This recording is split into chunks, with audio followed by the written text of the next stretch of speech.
What is up, guys? I am Samuel and welcome back to Louisiana. So today, guys, we are going to be talking about 3D printing, and we are going to be actually 3D printing something ourselves. So first off, let's start talking about 3D printing. You've probably heard of it. 3D printing is a way to design or scan a model, send it to your printer, and then your printer will lay out base of it in plastic and then keep on building up layers till you have an actual three-dimensional model of whatever you're trying to print. It's made out of plastic. So today we are going to be talking about 3D printing, its uses, and a controversy about it.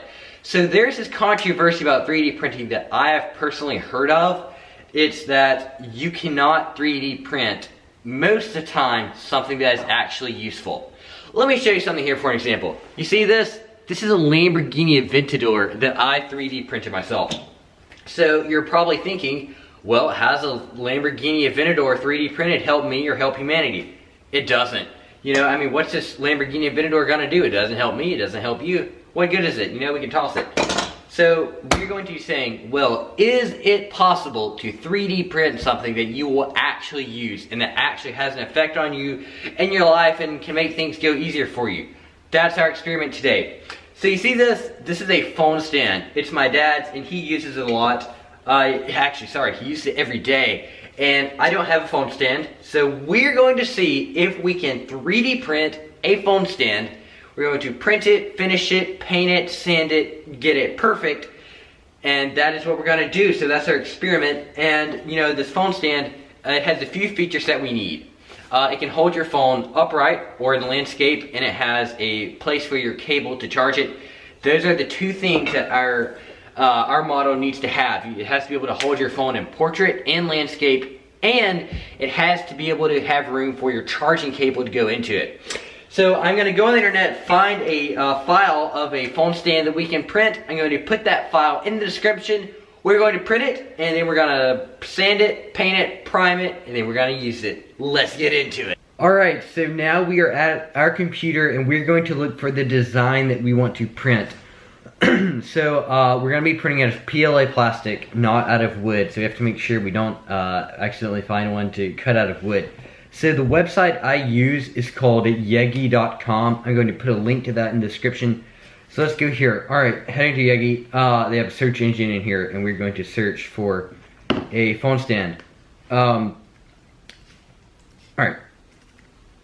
Here we go. So we have to make sure that it will fit the 8, because this is the iPhone 8. I don't have, one of the X or the 10 series. Or the 11 series. See, some of these I don't really like because they're too simple. And all they do is they just clip onto the bottom of the phone, and I feel like if you touch something at the top of the screen, it would fall over, which we don't want. See, some of these are just so small. Oh, here's one. It's adjustable. I don't think we're going to print anything adjustable just because it would take so much, a little bit longer time and more complex, more stuff to go wrong. That's more like what we want. Some of these are just so simple, and some are adjustable. Don't really.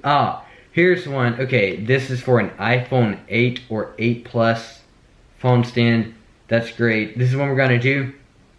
It's actually pretty simple. It just has a notch for the phone, and then it has the support at the back. So I'm going to download this, and then we're going to print it. So let's put it in the CAD.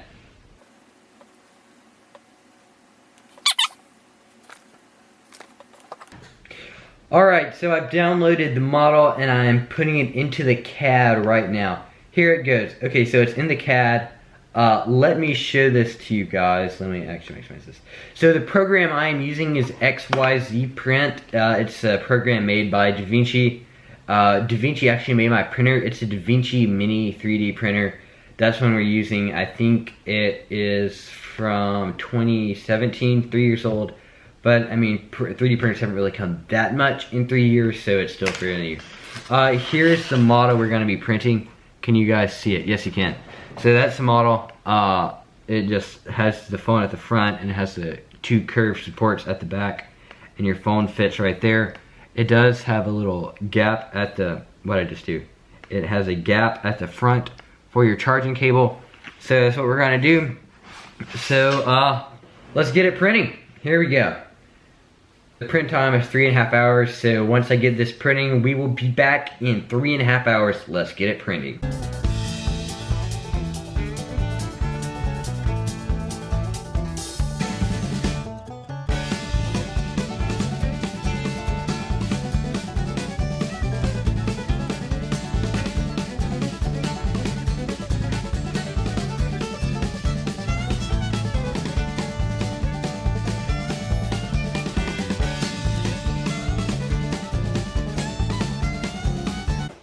Alright, well as you guys can see, I finished printing the phone stand. So it needs a little work now that it's done printing. For some reason, focus, alright. This little border is around here and this little border, so this needs trimming off. If you can see, it's a little ridged from the ridges of the printing, so we're gonna sand it, prime it, paint it. Hello, focus. There we go. So we're gonna, trim this little border off, sand it, prime it, paint it, and then it's gonna be good. I'm really excited to have a little phone stand. This is gonna be great. So let's trim it up and then finish it up. Let's get into it. All right, well here it is, and here's our knife. So we're going to trim off a little bit of this. Just see if we can just snip it off just a little bit. That's coming off pretty good, and we can always sand it down flush with the rest of the body. So this is actually printed out of PLA plastic, which is a little bit harder than ABS. So this is a fairly hard plastic, which I like. It's not gonna break if it gets dropped or anything. So we're just gonna trim this off approximately flush, and then we'll sand the rest. Ooh, this is looking nice here. Don't know how we're gonna get this little piece out, but we'll work on it.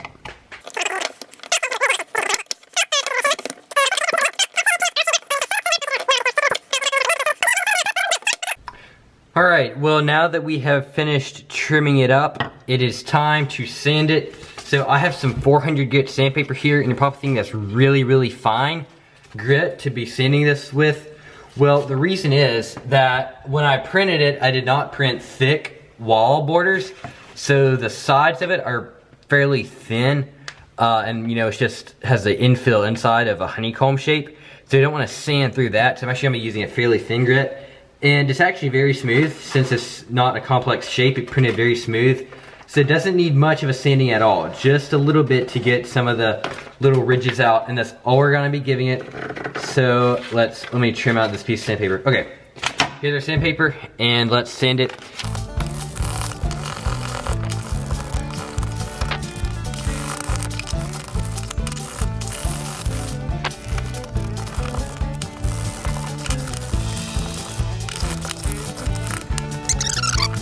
So now I'm gonna say it's pretty much done. So before I paint it, let's show you guys how it works. Perfect. And that is perfect.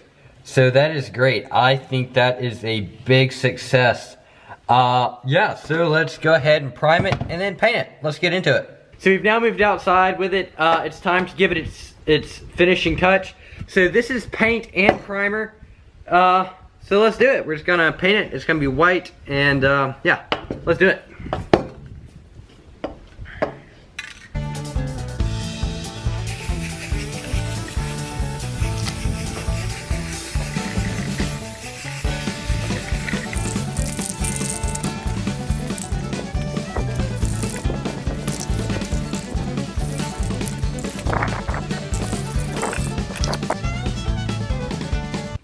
Alright, so we finished our phone holder. It is now primed and painted, and it has been sanded, and I can verify that it works. So I think that in this video we actually did a fairly good case of proving that 3D printing does have practical uses, even if it's not always used for those. And we can prove that it will hold an iPhone 8, and it will also hold an X and 11. So I think we did very good there. I think it worked out perfectly. And I honestly do think that 3D printing, even though it's not always used for practical uses, does have many ways that it can improve our lives and have very good possibilities to make useful things that you will use and that are, useful for many times. So anyway, I thank you guys for watching. I hope you enjoyed this video. If you did, please give it a like. subscribe, share this video with your grandmother, and I'll see you guys in the next one. Bye.